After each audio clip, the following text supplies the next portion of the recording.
Diasco Foot, miroir du football de la diaspora congolaise.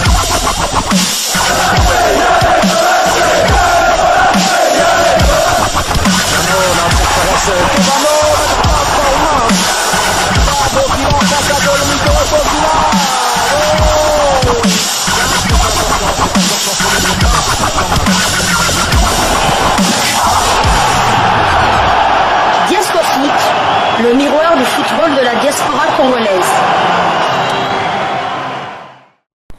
Vous êtes sur Diasco Foot, le miroir du football de la diaspora congolaise. Diasco Foot vous dit bonjour, tout le plaisir est pour nous de vous retrouver, mais surtout de savoir que vous êtes nombreux en train de suivre votre chaîne YouTube dédiée uniquement aux footballeurs de la diaspora congolaise. En Angleterre, retour de la Première Ligue après la trêve internationale. Yohan Wissa, buteur, crucifie Chelsea à Stamford Bridge. L'international congolais Yohan Wissa a participé activement à la victoire de son équipe Brentford FC devant Chelsea FC 4 buts à 1. C'était hier samedi 2 avril 2022 à Stamford Bridge. Un match comptant pour la 30e journée de la Première Ligue anglaise. Entrée en jeu à la 85e minute à la place de Brian Mbeumo, l'attaquant international congolais a inscrit le dernier but de son club 2 minutes seulement après son entrée en jeu. Grâce à cette victoire à l'extérieur, Brentford occupe la 15e position au classement partiel du championnat avec 30 points au compteur. Rappelons que Yohan Wissa a inscrit l'unique but des Léopards de la RDC face aux Lions de l'Atlas du Maroc lors du match aller des barrages de la Coupe du Monde Qatar 2022. Rappelez-vous, un but partout ici à Kinshasa. C'était le vendredi 25 mars dernier. Très clairement, Yohan Wissa est en confiance, en pleine confiance, et nous espérons qu'une réorganisation très rapide au sein de nos Léopards va en tout cas faire en sorte que ce joueur combien important puisse nous revenir pour la bataille des qualifications pour la Coupe d'Afrique Côte d'Ivoire 2023. Je signale que ces éliminatoires vont déjà débuter, du moins la première phase entre le 30 mai et le 14 juin prochain. Donc on n'a pas le temps pour commencer à trop réfléchir. Il faut déjà mettre les choses en place et se réveiller très rapidement afin de nous mettre sur le bon chemin. Donc nous restons donc en Angleterre avec ces quelques informations que nous avons pu récolter pour vous. Et cette fois-ci, nous quittons la Première Ligue. Nous allons du côté de la deuxième division anglaise qu'on appelle Championship, où Niskens Kebano et son club Fulham ont été victorieux face à Kuper. C'est en tout cas la marche vers le sacre pour Fulham et Niskens Kebano. C'est un retour vers la Première Ligue qui s'annonce la saison prochaine. L'international congolais Niskens Kebano et Fulham FC se sont imposés devant Queen's Park Rangers 2-0 hier samedi 2 avril 2022.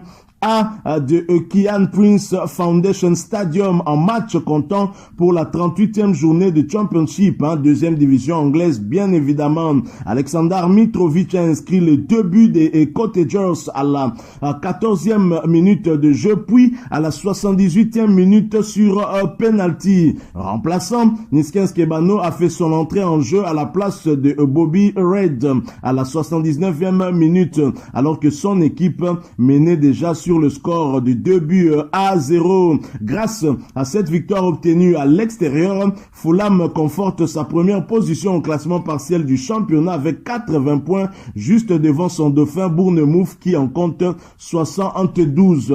Nous allons donc quitter l'Angleterre. Cette fois-ci, nous allons nous diriger vers la Roumanie. La Roumanie pour parler d'un certain Firmin Moubele qui a eu une bonne nouvelle quand même après des débuts difficiles du côté de la Ligue 2 roumaine. Nous en parlons tout de suite après cette petite pause. Diasco Foot, le miroir du football de la diaspora congolaise.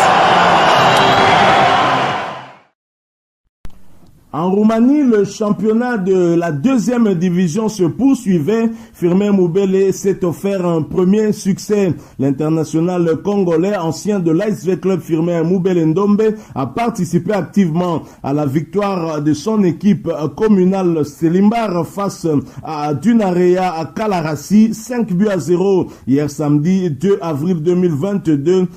En deuxième match du groupe A, relégation Ligue 2 roumaine, l'attaquant international congolais a inscrit le dernier but de son club à la 66e minute de jeu. Moubele Ndombe s'est offert ainsi sa première victoire depuis son arrivée à Selimbar au dernier mercato hivernal. Et grâce à ce succès, communal Selimbar occupe la 4e position au classement avec 27 points au compteur. Bravo donc à Firmin Moubele, dont ce but, tout cas, lui permettra de retrouver la confiance, lui qui a eu beaucoup de difficultés pour se relancer. Firmin Moubele est resté longtemps sans club, et nous espérons que ceci va lui permettre de bien se relancer, pourquoi pas demain de retrouver la sélection. Ça fait très longtemps, mais je pense que pour le moment, il a encore besoin de bien se positionner dans son nouveau club, et surtout d'être en confiance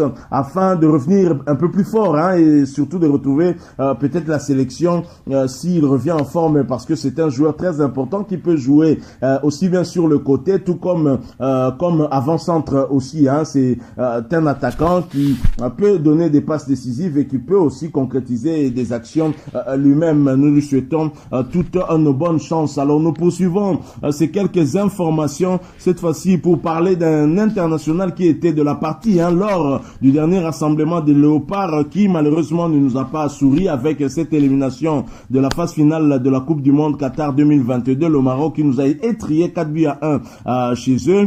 Et nous allons donc cette fois parler en MLS, où Toronto FC de Chris Mavinga a battu New York City. Toronto FC, club où évolue l'international congolais Chris Mavinga, s'est imposé devant New York City FC 2-1 hier samedi 2 avril 2022 à BMO Field, en match comptant pour la 6e journée du Major League Soccer, division d'élite américaine bien évidemment. Jesus Jiménez a ouvert la marque pour les locaux à la 31e minute de jeu avant que le défenseur new-yorkais Thiago Martins marque contre son camp à la 43e minute de jeu. Hébert réduit le score aux arrêts de jeu de la deuxième période. Remplaçant, Chris Mavinga est resté sur le banc de touche jusqu'à la fin du match pour la deuxième fois consécutive. Grâce à cette victoire, le club canadien occupe la 7e position de la conférence Est avec 7 points au compteur. Toronto FC se déplacera sur la pelouse de Real Salt Lake le dimanche 10 avril prochain à 1h heure de Kinshasa. Voilà donc, malheureusement Chris Mavinga est resté sur le banc, lui qui est resté également sur le banc lors de la double confrontation entre les Léopards de la RDC et les Lions de l'Atlas du Maroc. Torol Cooper ayant préféré aligner les 3 défenseurs centraux qui se disputaient peut-être aussi les postes de titulaires, en croire Cédric Bakambu dans ses audios, qui a très clairement fait allusion au fait que Torol Cooper ait titularisé tous ces 3 joueurs pour ne pas en frustrer un, mais ceci nous a causé préjudice, puisque cette défense était catastrophique avec 2 passes décisives que Christian Luindama a données aux Marocains, leur facilitant ainsi la tâche.